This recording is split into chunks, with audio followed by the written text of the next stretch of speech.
Hello friends, आज हम इस वीडियो में बीपीएससी टीआरई 4.0 क्लास 6 to 10 के लिए महत्वपूर्ण 20 प्रश्नों को सॉल्व करेंगे। सब्जेक्ट है मेरा भूगोल, सेट नंबर है 98। इससे पहले ऑलरेडी हमने 97 सेट करा रखा है।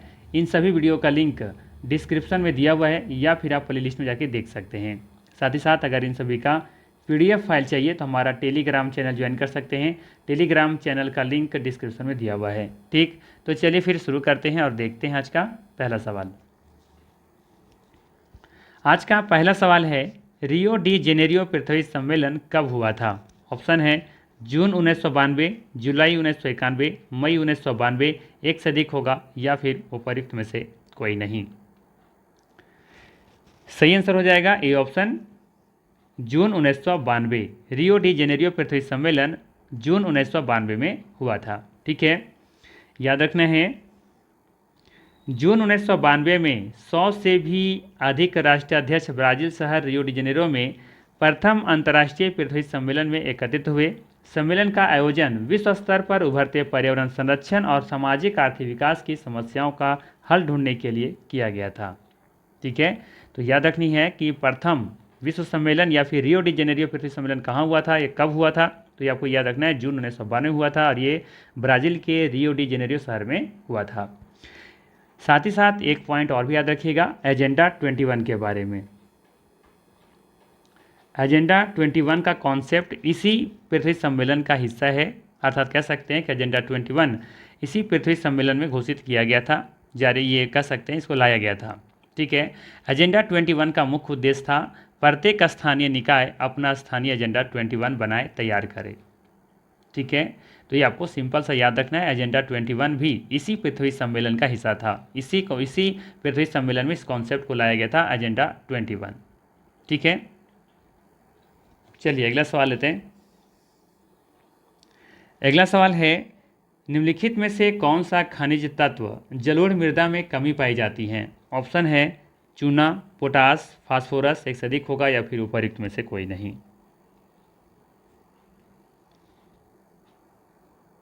सही आंसर हो जाएगा ई ऑप्शन, उपर्युक्त में से कोई नहीं। अब देखेंगे कि खनिज तत्व जलोढ़ मृदा में ये सभी पाए जाते हैं, चूना, पोटास, फास्फोरस, ये सभी तत्व जलोढ़ मृदा में प्रमुख रूप से पाई जाती हैं। ठीक है, ये तीनों की प्रधानता ही कह सकते हैं कि जलोढ़ मिट्टी में पाई जाती हैं। ठीक है, तो ये इसका सही आंसर क्या हो जाएगा ई ऑप्शन, तीनों का तीनों इसमें देखेंगे कि जलोढ़ मृदा में पाई जाती हैं, इसमें कमी नहीं देखने को मिलती। ठीक है, देखिए जलोढ़ मृदा बहुत उपजाऊ होती हैं। अधिकतर जलोढ़ मृदाएं पोटास, फास्फोरस और चूना युक्त होती हैं, जो इनको गन्ने, चावल, गेहूं और अन्य अनाजों और दलहन फसलों की खेती के लिए उपयुक्त बनाती हैं। अधिक उपजाऊपन के कारण जलोढ़ मृदा वाले क्षेत्रों में गहन कृषि की जाती हैं और यहाँ जनसंख्या घनत्व भी अधिक देखने को मिलती हैं। ठीक है, तो आपको याद रखना है कि ये चूना, पोटास और फास्फोरस जलोढ़ मिट्टी में प्रधानता देखने को मिलती है या फिर कह सकते हैं मुख्य रूप से ये तत्व पाई जाती हैं। ठीक है, चलिए लेते हैं अगला सवाल। अगला सवाल है कि भूमि की ऊपरी मृदा घुलकर जल के साथ बह जाती है, इसे कहा जाता है? भूमि की ऊपरी मृदा घुलकर जल के साथ बह जाती है, इसे कहा जाता है? उत्खाद भूमि या फिर चादर अपर्दन या फिर अवनालिका अपर्दन, एक से अधिक होगा या फिर उपर्युक्त में से कोई नहीं। सही आंसर हो जाएगा बी ऑप्शन, सीट इरोजन या फिर चादर अपर्दन।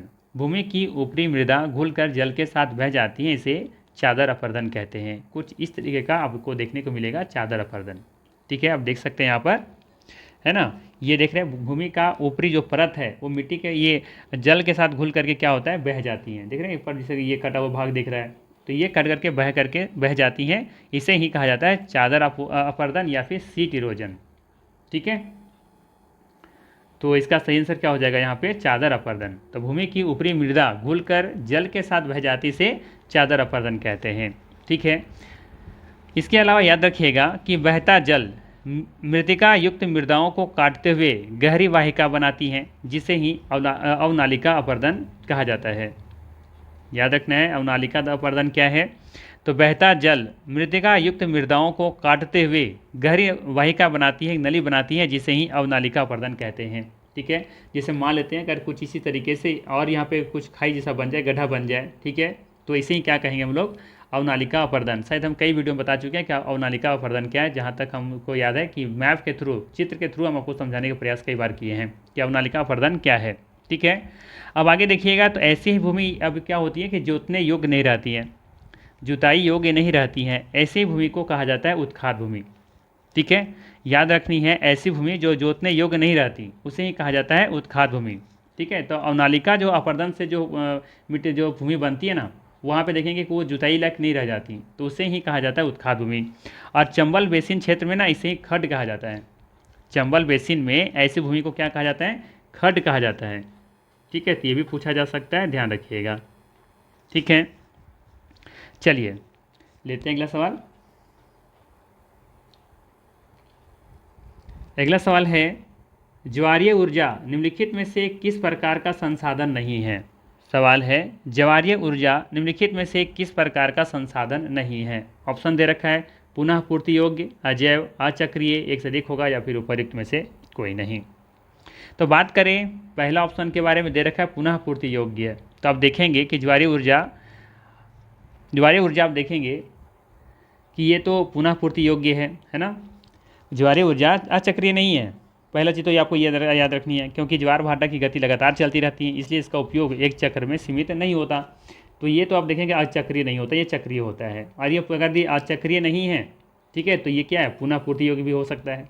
ठीक है, और दूसरा दे रखा है अजैव। तो अजैव तो होता ही यही है, क्योंकि इसमें कोई जान नहीं होता है, क्योंकि ज्वारीय ऊर्जा अजैविक है, क्योंकि यह गैर जीवित स्रोतों से प्राप्त होती हैं।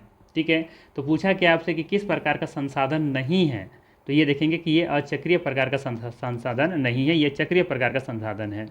ठीक है, क्योंकि ज्वार भाटा की गति लगातार चलती रहती है, इसलिए इसका उपयोग एक चक्र में सीमित नहीं होती हैं। ठीक है, तो आप देखेंगे कि यहाँ पे ज्वारीय ऊर्जा पुनः पूर्ति योग्य भी है, अजैव भी है, लेकिन अचक्रीय नहीं है। तो यहाँ पे सही आंसर क्या होगा? सी ऑप्शन, अचक्रीय। ज्वारीय ऊर्जा निम्नलिखित में से किस प्रकार का संसाधन नहीं है? तो ये अचक्रीय प्रकार का संसाधन नहीं है, ये चक्रीय होगा, साइकिल में काम करता है ये। ठीक है, चलिए,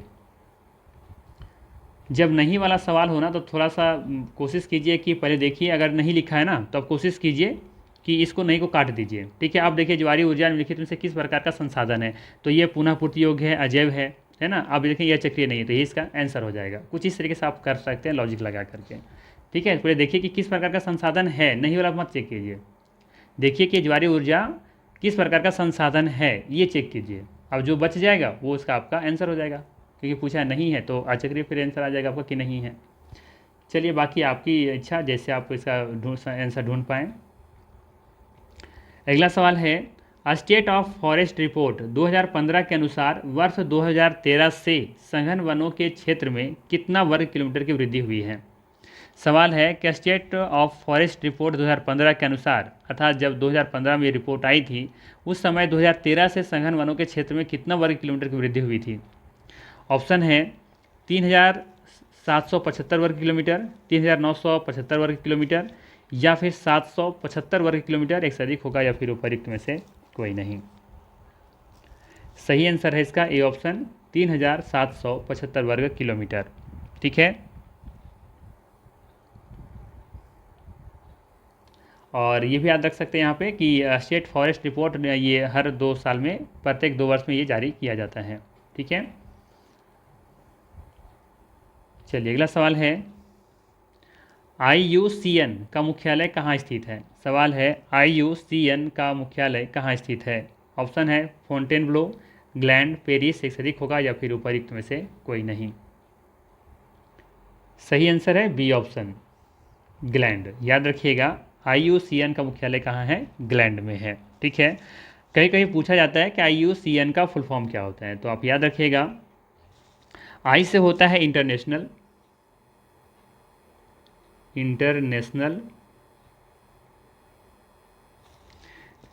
यू से होता है यूनियन,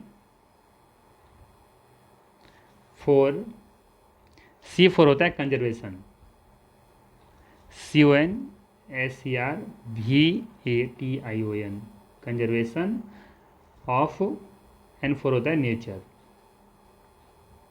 ठीक है, international union for conservation of nature.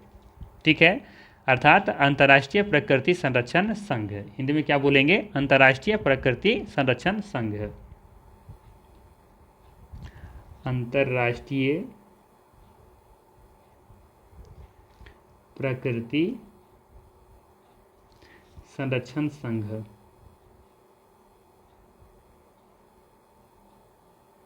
ठीक है, ये आपको याद रखनी है। चलिए अगला सवाल देखते हैं। अच्छा, ये कहाँ पे है? ये ग्लैंड कहाँ है? ये स्विट्जरलैंड में है, ये भी आपको याद रखनी है, जो कि यूरोप के सबसे हरित कार्यालय भवनों में से एक है ये। ठीक है, और ये भी याद रखिएगा कि अंतर्राष्ट्रीय प्रकृति संरक्षण संघ, जिसे IUCN कहते हैं, की स्थापना कब की गई थी? ये 5 अक्टूबर 1948 को फ्रांस के फोंटेनब्लो शहर में हुई थी। ठीक है, तो ये भी याद रखना है आपको, थोड़ा सा कंफ्यूज नहीं करना है। देखिए यहाँ पे जो दे रखा है ना फोंटेनब्लो, यहाँ पे IUCN का यहाँ पे स्थापना की गई थी, लेकिन इसका मुख्यालय कहाँ है? इसका मुख्यालय है ग्लैंड में, जो कि स्विट्जरलैंड में स्थित है। ठीक है, तो ये थोड़ा सा कन्फ्यूजन का सवाल हो सकता है आपके लिए।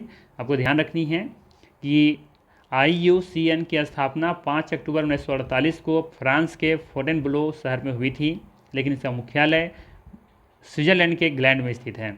ठीक है, अगला सवाल है, हिमालय में किस पेड़ के रोपण से हिमालयन ओक और रोडोडेंड्रॉन वनों का नुकसान हुआ? ऑप्शन है चीड़ पाइन, सागवान, रबड़, एक से अधिक होगा या फिर उपर्युक्त में से कोई नहीं।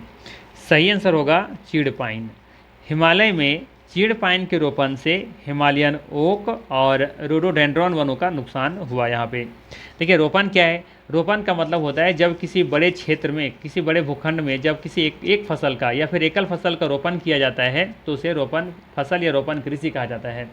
तो यहाँ पे हुआ क्या, हिमालय के क्षेत्रों में क्या किया गया कि बड़े पैमाने पर, है ना, बड़े क्षेत्रों में चीड़ पाइन का यहाँ पे रोपण किया गया, जिससे हुआ क्या कि यहाँ पे हिमालयन ओक और रोडोडेंड्रॉन का वन जो थे वो क्या हुआ, इसका क्षति पहुँचा, नुकसान हुआ, इनका परसेंटेज बहुत कम हो गया। आई बात समझ में? सिंपल सा है। रोपण का मतलब क्या होता है कि जब बहुत बड़े भूखंड में, बहुत बड़े क्षेत्र में जब एकल फसल लगाई जाती है तो उसे रोपण फसल कहते हैं। तो यहाँ पे हिमालयन में क्या हुआ, हिमालय में ये हुआ कि यहाँ पे बड़े पैमाने पर चीड़ पाइन की फसल लगाई गई, एकल फसल लगाई गई, जिससे हुआ क्या कि इस क्षेत्र में हिमालयन ओक और रोडोडेंड्रॉन का भारी, कह सकते हैं भारी मात्रा में यहाँ पे इनका नुकसान हुआ और इसकी परसेंटेज बहुत कम हो गई। ठीक है, तो सिंपल से इसका आंसर ए ऑप्शन होगा। आगे देखिएगा, हमारे कुछ पर्यावरण विशेषज्ञों के अनुसार भारत के कई क्षेत्रों में संवर्धन वृक्षारोपण अर्थात वाणिज्य की दृष्टि से कुछ या एकल वृक्ष जातियों के बड़े पैमाने पर रोपण करने में पेड़ों की दूसरी जातियाँ क्या हो गई, खत्म हो गई। बड़े पैमाने पर हम क्या कर रहे हैं, एकल फसल लगा रहे हैं, है ना, एकल वृक्ष लगा रहे हैं, जिससे क्या हो रहा है कि दूसरी जो जातियाँ के जो वृक्ष हैं, वो पेड़ हैं, वो क्या हो रहे हैं, खत्म होते जा रहे हैं, है ना। उदाहरण के तौर पर आप देख सकते हैं कि दक्षिण भारत में एकल फसल लगाई गई किसका, सागवान का। दक्षिण भारत में सागवान का एकल फसल लगाया गया, जिससे अन्य प्राकृतिक वन क्या हो गए, बर्बाद हो गए। ठीक है, वहीं बात करें हिमालय में चीड़ पाइन के कारण रोपण से हिमालयन ओक और रोडोडेंड्रॉन वनों का नुकसान हुआ। ठीक है, तो इसका सही आंसर क्या हो जाएगा, ए ऑप्शन। तो ये भी याद रखिएगा ना, दक्षिण भारत वाला सागवान एकल फसल लगाई गई, एकल रोपण किया गया, जिससे अन्य प्राकृतिक वन यहाँ पे बर्बाद हुए हैं। अगला सवाल लेते हैं। सवाल है, हिमाचल प्रदेश और अरुणाचल प्रदेश में पाए जाने वाला औषधीय पौधा कौन सा है जो पिछले 1 दशक में यहाँ विभिन्न क्षेत्रों में हजारों पेड़ सूख गए? सवाल क्या है, हिमाचल प्रदेश और अरुणाचल प्रदेश में पाए जाने वाला एक औषधीय पौधा है, कौन सा है जो कि पिछले 1 दशक में यहाँ विभिन्न क्षेत्रों में हजारों पेड़ सूख गए? ऑप्शन है चीड़ पाइन, सागवान, हिमालयन याव, एक से अधिक होगा या फिर उपर्युक्त में से कोई नहीं। सही आंसर है हिमालयन याव।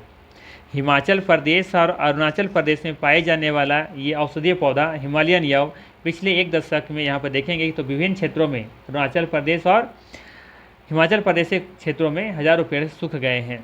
ठीक है, समझने का प्रयास कीजिएगा कि हिमालयन याव क्या है, एक औषधीय पौधा है जो कि हिमाचल प्रदेश और अरुणाचल प्रदेश के कई क्षेत्रों में ये पाया जाता है।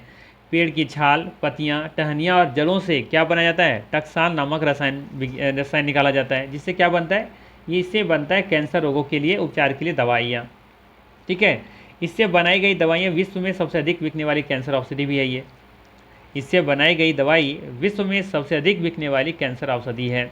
इसके अत्यधिक निष्कासन से क्या हो रहा है कि वनस्पति जाति को खतरा पैदा हो गया है। पिछले 1 दशक में हिमाचल प्रदेश और अरुणाचल प्रदेश में विभिन्न क्षेत्रों में याव के पेड़, हजारों पेड़ क्या हो गए, सूख गए।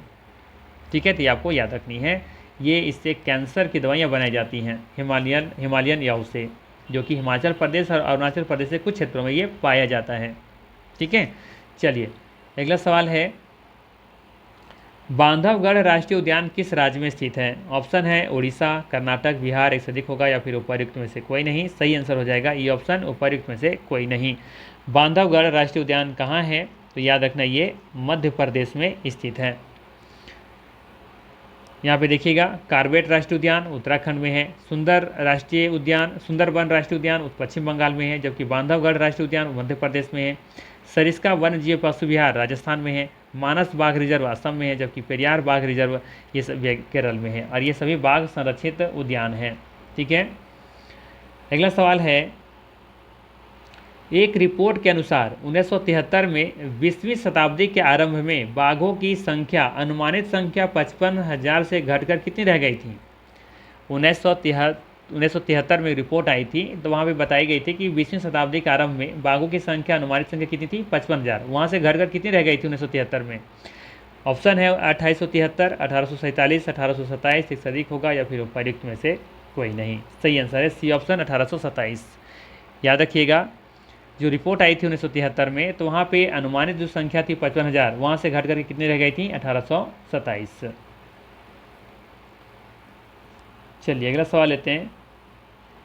सवाल है, एशिया की विशाल नदी मेकॉन्ग निम्नलिखित देशों में से किसमें नहीं बहती हैं? सवाल क्या है, एशिया की विशाल नदी मेकॉन्ग निम्नलिखित देशों में से किसमें नहीं बहती हैं? ऑप्शन है चीन, मलेशिया, कंबोडिया, एक से अधिक होगा या फिर उपर्युक्त में से कोई नहीं। सही आंसर है मलेशिया, बी ऑप्शन सही होगा। याद रखना है, मेकॉन्ग नदी की उत्पत्ति तिब्बत के पठार से होती हैं, जो चीन के यूनान प्रांत, लाओस, म्यांमार, थाईलैंड, कंबोडिया और वियतनाम से प्रवाहित होती हैं। मलेशिया से ये नहीं होता है। ठीक है, चीन से होता है, कंबोडिया से भी होता है, थाईलैंड से होता है, म्यांमार से होता है, लाओस से होता है और एक वियतनाम से होता है। ठीक है, तो ध्यान रखिएगा, मेकॉन्ग नदी यूनान प्रांत, चीन के यूनान प्रांत 1, लाओस 2, म्यांमार 3, थाईलैंड 4, कंबोडिया 5 और वियतनाम 6, इन 6 देशों से प्रवाहित होती हैं मेकॉन्ग नदी, मलेशिया से नहीं होती हैं। बी ऑप्शन सही हो जाएगा। ठीक है, चलिए लेते हैं अगला सवाल। अगला सवाल है, समय के साथ विसर्प नदी से कट जाते हैं और अलग झील बनाते हैं, जिसे भी कहते हैं, क्या कहते हैं? चापाकार झील, खलीजा, मरुद्यान, एक से अधिक होगा या फिर उपर्युक्त में से कोई नहीं। सही आंसर होगा यहाँ पे ए ऑप्शन, चापाकार झील। समय के साथ विसर्प नदी से कट जाते हैं और अलग झील बनाते हैं, उसे चापाकार झील कहते हैं या फिर गोखुर झील कहते हैं। इस आकृति में आप देख सकते हैं, यहाँ पर ये है आपका गोखुर झील या फिर चापाकार झील। चापाकार झील क्यों कहते हैं? क्योंकि अब देखेंगे कि जैसे कि एक सर्कल में हम लोग क्या बोलते हैं, एक चाप लगाने, तो चाप कैसे लगाते हैं? कुछ इस तरीके से लगाते हैं चाप, है ना, तो कुछ उसी तरह आकृति यहाँ भी देखने को मिल रहा होगा, इसलिए इसे कहा जाता है चापाकार झील, या फिर कहा जाता है इसे गोखुर झील। गोखुर झील क्यों? क्योंकि ये देखेंगे कि गाय के खुर के जैसा ये दिखता है, इसीलिए इसे कहा जाता है गोखुर झील या फिर चापाकार झील। ठीक है, और ये देखें, ये नदी जो दिख रहा है इस तरीके से बहती आ रही है, ये इसे कहा जाता है विसर्प नदी, क्योंकि सांप की तरह दिख रहा है, इसलिए इसे विसर्प नदी कहते हैं। ठीक है, अब यहीं से क्या होता है, समय के साथ कुछ इस तरीके से ये कट करके अलग हो जाता है ये हिस्सा। ठीक है, ये होता कब ऐसा? जिससे जब कभी तेज़ बारिश होता है या फिर तेज़ बहाव जब नदियाँ में होती हैं, तो होता क्या है कि तेज़ गति से जब आने लगती है ना, तो ये अपनी दिशा बदल करके कुछ ऐसे निकल करके आ गई, तो ये क्या हो गया, कट करके यहाँ से निकल गया, फिर ये अपना रास्ते रथ बना लिया, तो ये कट करके अलग निकल गया, तो ये फिर क्या बना लिया, अपना एक अलग से गोखुर झील बना लिया। तो कुछ इस तरीके से निर्माण इसका होता है समय के साथ। ठीक है, जिस देखिए यहाँ पर क्या हो रहा है, यहाँ पे इधर से बहते हुआ आ रहा है, अब यहाँ से क्या होगा, जब तेज़ बारिश, जब इसमें तेज़ बहाव होगा नदी में, जब तेज़ धाराएं निकलेंगी, तो क्या होगा, ये नदियाँ अपनी दिशाएं बदल ले करके ये हो सकता है सीधा रास्ता अपना ले और ये इस रास्ते से निकल जाए, ये वाला कट करके अलग बन जाएगा, तो ये फिर देखने को मिलेगा कि ये गोखुर झील है। ठीक है, तो ये सिंपल से इसका रीजन है। तो यहाँ पे सही आंसर क्या होगा इसका? ऑप्शन नंबर ए, चापाकार झील। ठीक है, चलिए लेते हैं अगला सवाल। अगला सवाल है कि निम्न झीलों में से कौन विश्व की प्राचीनतम तथा सबसे गहरी झील है? ऑप्शन है बैकाल झील, हिरौन झील, विक्टोरिया झील, एक से अधिक होगा या फिर उपर्युक्त में से कोई नहीं। सही आंसर हो जाएगा ए ऑप्शन, बैकाल झील। बैकाल झील विश्व का प्राचीनतम तथा सबसे ये गहरी झील है, ये भी याद रखिएगा। बैकाल झील मीठे पानी की झील है और यह दुनिया की सबसे गहरी तथा सबसे पुराने मीठे पानी की झीलों में से एक है। बैकाल झील रूस के साइबेरिया क्षेत्र में स्थित है और ये दुनिया के 20% से अधिक बिना जमे हुए ताज़े पानी का भंडार है। ठीक है, ये आपको याद रखनी है। और इसकी औसत गहराई आप देखेंगे तो 744 मीटर है, जबकि इसकी अधिकतम गहराई देखेंगे तो 1642 मीटर है। ठीक, चलिए लेते हैं अगला सवाल। अगला सवाल है कि कालीमंथन द्वीप, कालीमंथन द्वीप, कालीमंथन द्वीप जिस द्वीप का अंग है वह है। ऑप्शन दे रखा है होन्सू, बोर्नियो, क्यूबा, एक से अधिक होगा या फिर उपयुक्त में से कोई नहीं। बताइए इसका सही आंसर क्या होगा।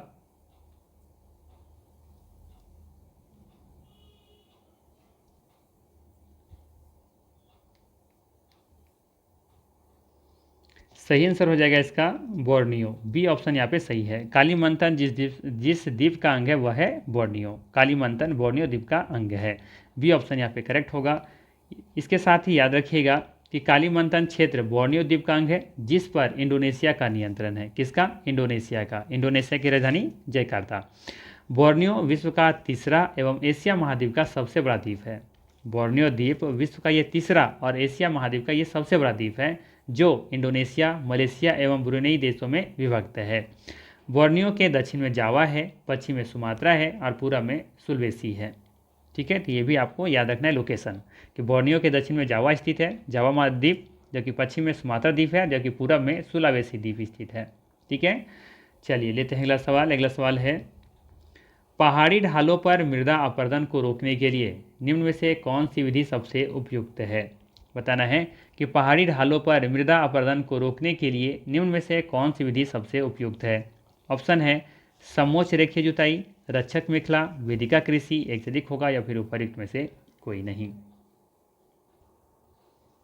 सही आंसर होगा इसका ए ऑप्शन, समोच्च रेखीय जुताई। पहाड़ी ढालों पर मृदा अपरदन को रोकने के लिए सबसे उपयुक्त जो विधि है वो है समोच्च रेखीय जुताई। वैसे वेदिका कृषि और समोच्च रेखीय जुताई लगभग एक ही है, दोनों पहाड़ी ढलानों पे ही की जाती है, लेकिन थोड़ा सा दोनों में अंतर है। ठीक है, अंतर क्या है तो याद रखिएगा, समोच्च रेखीय जुताई में ढलान के साथ साथ समोच्च रेखाओं के समानांतर जुताई की जाती है जिससे पानी का बहाव कम हो जाता है और मिट्टी का कटाव रुकता है। वहीं वेदिका कृषि में ढलान वाली भूमि को सीढ़ी नुमा बना करके समतल क्यारियाँ बनाई जाती हैं जिससे पानी का बहाव रुक जाता है और मिट्टी की स्थिर रहने में मदद मिलती है। ठीक है, लेकिन आप ज़्यादातर आप देखेंगे कि पहाड़ी ढलानों पर सबसे उपयुक्त जो विधि मानी जाती है वो समोच्च रेखीय जुताई मानी जाती है। ठीक है, तो ये ऑप्शन यहाँ पे सही है। जबकि रक्षक मेखला क्या है तो रक्षक मेखला में के बारे में आपको याद रखनी है। यहाँ से ध्यान दीजिएगा,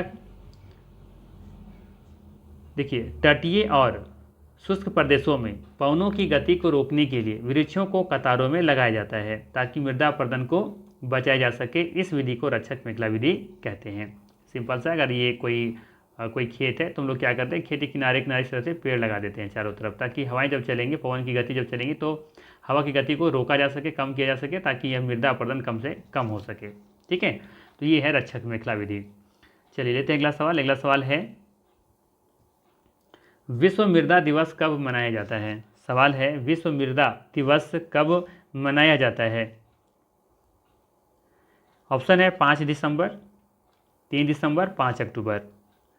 सही आंसर हो जाएगा ए ऑप्शन 5 दिसंबर। याद रखिएगा विश्व मृदा दिवस 5 दिसंबर को मनाया जाता है। ठीक है, ध्यान दीजिएगा यहाँ पे वर्ष 2022 का विश्व मृदा दिवस का विषय क्या था, थीम क्या था, तो यहाँ पे थीम था जहाँ भोजन शुरू होता है, मृदा जहाँ भोजन शुरू होता है, ये इसका थीम था वर्ष 2022 का, सोइल्स वेयर फूड बिगिंस। ठीक है, अगला सवाल है निम्नलिखित में से कौन सा दर्रा उत्तराखंड में स्थित नहीं है। सवाल है निम्नलिखित में से कौन सा दर्रा उत्तराखंड में स्थित नहीं है। ऑप्शन है माना, नीति, लिपुलेख, एक से अधिक होगा या फिर उपयुक्त में से कोई नहीं। तो हमने एक ट्रिक बताया था ना कि माना नीति उत्तराखंड का गलत लिखा गया है। माना नीति उत्तराखंड का गलत लिखा गया है, अर्थात माना, नीति, लिपुलेख ये तीनों दर्रे उत्तराखंड में स्थित हैं। पूछा है कौन नहीं है, तो सही आंसर क्या हो जाएगा, ये ऑप्शन उपयुक्त में से कोई नहीं। माना, नीति, लिपुलेख ये तीनों दर्रे उत्तराखंड में स्थित हैं। ट्रिक मेरा क्या था, माना कि नीति उत्तराखंड का गलत लिखी गई है। ठीक है, तो इसका ये ऑप्शन सही होगा। लेते हैं अगला सवाल। अगला सवाल है वायुमंडल के किस स्तर में ताप तेजी से बढ़ता है। ऑप्शन है क्षोभ मंडल, तापमंडल, समतापमंडल एक से अधिक होगा या फिर उपरोक्त में से कोई नहीं। सही आंसर हो जाएगा यहाँ पे बी ऑप्शन, तापमंडल। वायुमंडल में देखेंगे कि वायुमंडल के तापमंडल में देखेंगे कि ताप यहाँ पे तेजी से क्या होता है, बढ़ता है। वायुमंडल की तापमंडल परत में ऊंचाई के साथ तापमान तेजी से बढ़ता है। बी ऑप्शन यहाँ पे आपको याद रखने की सही है। ठीक है, तापमंडल में सूर्य से आने वाली उच्च ऊर्जा वाले परावैंगनी और एक्स-रे किरण विकिरण का अवशोषण होता है, जिससे तापमान में यहाँ पे वृद्धि होती है। ठीक है, हालांकि इस परत में हवा बहुत पतली होती है, इसीलिए तापमान अधिक होने के बावजूद हमें यहाँ पे गर्मी महसूस नहीं होती है। ठीक है, फिलहाल इसका बी ऑप्शन सही है। लेते हैं अगला सवाल। अगला सवाल है कि बिहार के किस जिला में करेल केवाल मिट्टी की प्रधानता पाई जाती है। सवाल है बिहार के किस जिला में करेल केवाल मिट्टी की प्रधानता पाई जाती है। ऑप्शन है गया, रोहतास, नालंदा एक से अधिक होगा या फिर उपरोक्त में से कोई नहीं। सवाल क्या था कि बिहार के किस जिला में करेल केवाल मिट्टी की प्रधानता पाई जाती है। गया, रोहतास, नालंदा एक से अधिक होगा या फिर उपरोक्त में से कोई नहीं। सही आंसर हो जाएगा डी ऑप्शन, उपरोक्त में से एक से अधिक। ठीक है, सिंपल सा आपको याद रखना है कि बिहार की दक्षिणी गंगा के मैदानों में ये मिट्टी प्रमुख रूप से पाई जाती है। क्या ध्यान रखना है, जैसे अगर ये आपका बिहार है ना, तो बिहार के बीच से गंगा निकलती हैं, तो बिहार के इस हिस्सा में ज़्यादातर देखेंगे, खास करके ये पट्टी को छोड़ करके आप ये एरिया में देखेंगे तो ज़्यादातर यहाँ पे करेल केवाल मिट्टी पाई जाती है, जिसे बांगर मिट्टी भी आप कह सकते हैं। ठीक है, तो ये इसका सही आंसर क्या हो जाएगा, डी ऑप्शन। गया, रोहतास, नालंदा इन सभी जगह पर करेल केवाल मिट्टी की प्रधानता पाई जाती है। ठीक है, चलिए लेते हैं अगला सवाल। आप यहाँ पे देख सकते हैं यह मिट्टी रोहतास, गया, औरंगाबाद, जहानाबाद, मुंगेर, भागलपुर जिलों में फैली हुई है। ठीक है, तो यहाँ पे डी ऑप्शन सही होगा। लेते हैं अगला सवाल। अगला सवाल है घाघरा नदी बिहार के किस जिले में प्रवेश करती है। सवाल है कि घाघरा नदी बिहार के किस जिले में प्रवेश करती हैं। ऑप्शन है गया, रोहतास, नालंदा एक से अधिक होगा या फिर उपरोक्त में से कोई नहीं। सही आंसर हो जाएगा उपरोक्त में से कोई नहीं। घाघरा नदी बिहार के सारण जिला में प्रवेश करती हैं। और ये भी याद रखिएगा कि उत्तर बिहार में प्रवाहित होने वाली घाघरा नदी बिहार में सबसे पश्चिम में गंगा में ये मिलती हैं। ठीक है, अर्थात यहाँ पे देखेंगे ये बिहार अगर है तो सबसे ये पश्चिम इलाके यहाँ से मिलती है।